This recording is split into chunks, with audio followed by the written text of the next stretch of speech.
omusajja oyo.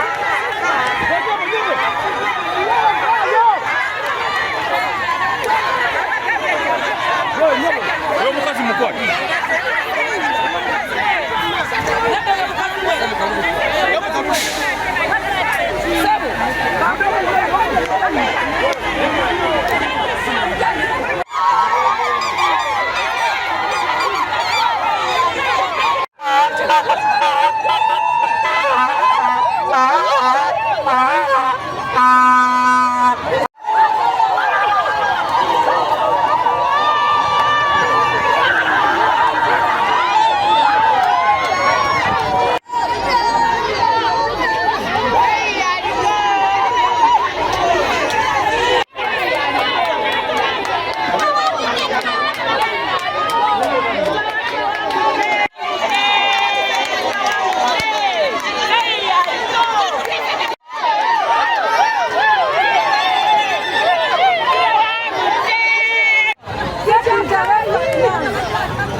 Erinnya Zenna Kawungu Saala Nalongo atula mu Kikooza Basinga okumala emyaka 4 nga ndi mu Kikooza sanyuse nnyo kubala kalukale kakasa mmemme nnyo katusumbuye yamune yengera tumaze ntuwangula aba NRM mukama yeebazibwe just tugambe bugambi tiba effujjo okuva lwe twatandikidde okuyingiramu nga bayingiza abantu abatali mu register abatali mu kitabo abatali balonzi ne babayingizaamu mu bukodyo bwe bayita gundi nga bo bayisawo waabwe akekodyo ke badde bakozeseza naye tubagumaze ne tubagwamu nekyo tumanyi tubawanga projekisi nyingi ng'ez'obujjanjabi ng'okujjanjaba abakyala okujjanjaba abakadde okulabira abavubuka okubanoonyeza emirimu okubajja mu buyaayi n'okubajja mu by'obuyaayi badde mu mirimu egirina okukolebwa abavubuka. Erinnya Suzan Mayanja, nze nkulembera abakyala mu kyalo ky'Ekitega era abakyala banneesigisiza ne bankomyawo ate mbakulembera emyaka gino 5. Njagala kubeebaza abakyala n'abaami kubanga abaami balaba nga tukoze bulungi ne bakkiriza abakyala baabwe bajje batusemu obwesigwa. Njagala kubeebaza n'abaami mwebale okumpa abakyala abalungi Mukama abanjagalire. Akalulu kagenze kati?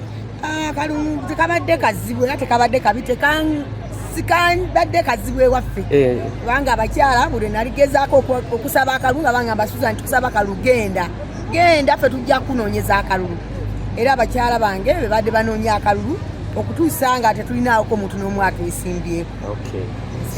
Biki by'otunuulidde emyaka gino 5 by'ogenda okutunuulira okukolera abakyala? Byengenda okutunuulira mu kyalo kyange ky'amazima obuyonjo bubi era nsaba bagenda okulonda bakyeyamaanyi batulondere bulungi kubanga ekyamazima Kitega nkyafu, kasasiro muyitirivu era nkuba omulanga ali bannaffe balondebwa bamukulu Kabanda nsensebuse Kitega mukyafu twakwata nnamba emu mu bukyafu. Badde nsaba tukwatire wamu ku mulundi guno ekisanja kye bakyakuna mu kyezo kye tuba tugendamu olwaleero luno nga tugogola ekyalo kyaffe. Ekyalo kyaffe ky'amazima n'ebyobulamu si birungi mu kyalo kyaffe. Endwadde nnyingi olw'okuba nti kasasiro muyitirivu abantu n'otubaaba obutimba okubusulamu ensiri nnyingi kubanga tulina kasasiro alegamaawo. Ensonga z'abakyala Mumaka ekyamazima twayingirira mu mwaka giri egiwedde bwali buyitirivu nnyo naye tugezezzaako okusomesa abaami n'abakyala butyawo tulina okwewala embeera eyinza okugwawo mu maka gaffe nga tukuza abaana kuba lule abakyala bazaalanga abaana ne babasula nga tubasanze babasudde omukyala aggyemu olutu n'asulaawo omwana naye kati twasanga ekiseera kino tubasomesezza okulaba butyawo bayinza okwekuuma era nga tubabuulira oba tosobola kuzaala baana b'otasobola kozesaako ku family planning tubamubusomesezza bamufuna. Enkulaakulana mu bakyala ogenda gitunuulidde oti? Ngenda gitunuulira bulungi kubanga ekyamazima twafuna abakulembeze abalungi. Osanga tubadde tulina abakulembeze abatatufaako naye abakulembeze be twalonda ku luno tugenda kukolera wamu. Ekisanja ekiwedde ng'abakyala twasanga tetulinaako wadde obutebe ne tugulayo obutebe ng'abakyala.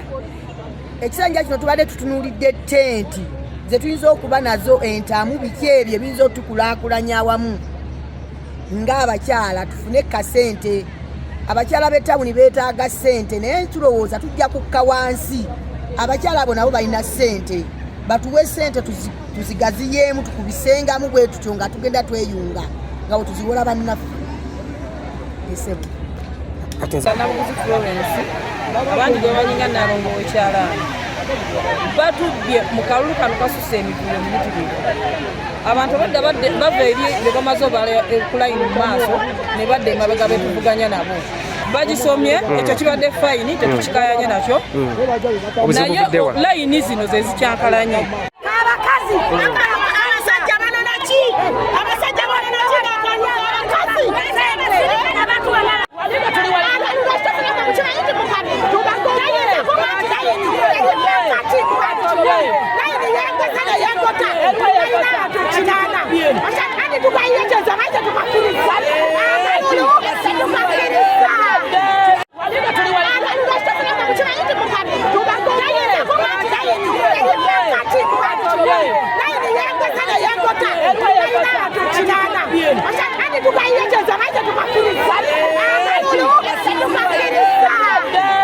Jesse Chilla Robert atwala ebyokulonda mu Mukono Central Division. So far okulonda kwatandise bulungi nga process olina okutandika verification of voters. Abalonzi baisaawo emu babadde bakuwanya polling stations ku byalo byabwe then etandika process. Era zigeze okukola ssaawa 5:30 okusimba mu mugongo n'okutandika nga verification ewedde. Kubadde kutambudde bulungi okujjako challenge tubadde tufunyemu be basajja okwenyigira mu kulonda kw'abakyala. Abasajja bavuddeyo okuba nti bawagira abamu ku beesimbewo ku bakyala bano ate be baagadde okucyankalanya naye ebifo ebitabaddemu abasajja gye batabadde kulonda kutambudde bulungi. So atukyalina obululu bwe tusigazaayo bubaka ki bw'owa abalonzi? Obubaka bwempa abalonzi nti bageze si kugezaako ne bakkirize okugoberera amateeka g'ebyokulonda ng'obagaseetu okugeza nti omuntu woba nti teeka ligamba atali mu register tolonda ng'era tewajja kwewandiisa bambi tojja ku polling station kuba abantu abasinga batusumbuwa tebajja kwewandiisa mu register tebalimu naye ate kati baagala okulonda kati tusaba abalonzi bakkirize amateeka gakole okulonda kusobole otambula obulungi.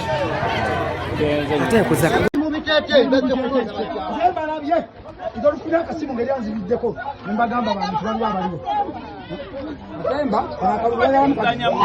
nga polisi yakamala okulabula kati bano bonna batumanyi tugezeho okulayira wadde tuzanyamu buzanya tesigenzeho okulayira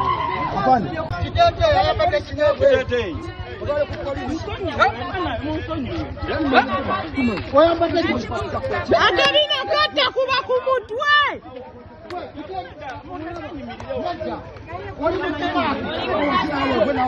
ali mukazi obalaba fandi obalaba kati bakyawo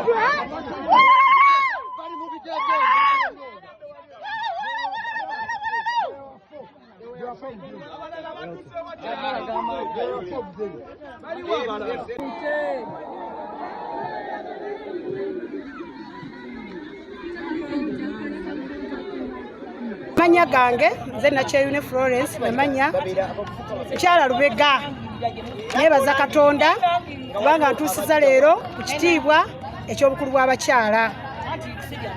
Nebaza abakyala b'Ekiwanga n'abatuuze bonna okutwaliza awamu Kiwanga Rwanda okunteekamu obwesige ne bannonda okubeera omukulu w'abakyala ku kitundu kyaffe.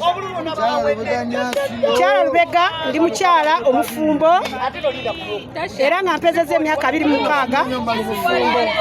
Nebaza Katonda nti tukumaganye bulungi n'omwami wange. Kiyinzika okuba y'ensonga lwaki chairman bwatunootuna mu kitundu naga nti Mukyala Lubega jangu okulembera abakyala. Ndi mukyala omu Adventist ayiseeko mu seminars ez'enjawulo ez'abakyala kale n'olw'ensonga eyo nze nga Mukyala Lubega nebaza abakyala ba Kiwanga Rwanda okunteekamu obwesige ne bannonda n'obululu obungi bwe butyo nsobole okubakulembera emyaka gino 5. N'amannya go?